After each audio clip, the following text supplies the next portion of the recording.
Now what I want to show you here is the principle behind a prayer painting. The materials that you need to do a prayer painting are the piece of paper as big as you can, and watercolour paper. It needs to be preferably good watercolour paper if you can get it. Then you will need a candle, or you can, if you've got them, if you haven't got a candle, you can use things like Crayola waxed crayons. As well as those, you'll need some clean water, and that water is clean in spite of the colour of my bucket. A sponge, or you can wet your paper under the tap if you're doing this somewhere like the kitchen. You'll need a paintbrush for each colour, so I just need to collect one more.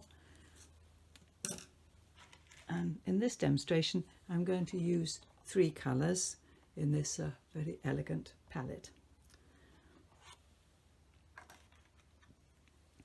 So the first thing I'm going to do is think about a prayer painting where we're thinking about the relationship we have with someone. This might be a good relationship, or it might quite often be where we've got trouble trying to relate to someone and we want to ask God's help to relate to them. So the first thing we do is that we make marks on the paper which express how we feel about that person at the moment. So I'm going to make marks on this thinking about a particular person and how I feel about them at the moment. I should be doing this with I'm right-handed, so I should be doing this with my left hand and my eyes shut. So I'm going to make marks on the paper, doesn't matter if they go off the paper, to represent how I feel about this person. No images, just marks, how they make me feel about them at the moment. And you might need to make the marks fairly thick so that they really show on the paper later. Then we turn the paper over so the wax marks are downwards, and we take the sponge and the clean water. Obviously needs to be a clean sponge too, or you can run it under the tap if you're in the kitchen, and you wet the back and you wet it thoroughly.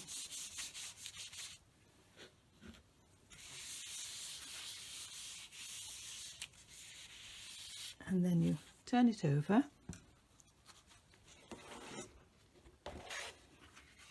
and you wet it again. Make sure that you can see it. Wet it really thoroughly on the front, which is the side with the wax marks on it. Make sure the whole of it is wet. And the water is to allow the colour to move around in unexpected ways, which makes marks that you don't really know what they're going to do. Now the colours that I'm going to use, I'm going to use 3 colours in this case. One colour is for them, the person I'm thinking about, and one colour is for me, and one colour is for the Holy Spirit. Just need to get another brush. So we take our colours, and I'm going to start off with blue for the person that I'm thinking about, and with my eyes shut on my left hand I'm going to put marks on the paper, but as you can't see what you're doing, so you just eyes shut on my left hand because that's my non-preferred hand. Then the second colour is for me, and I'm going to use red for me. In this case it's just because I'm using up some colours. Left hand, non-preferred hand, and my eyes shut, I'm shaking marks onto the paper. And then with the third colour being for God, for the Holy Spirit in this case, I'm going to take another good brush full of colour. Again with my eyes shut, I'm going to put the colour on the paper, not looking what I'm doing.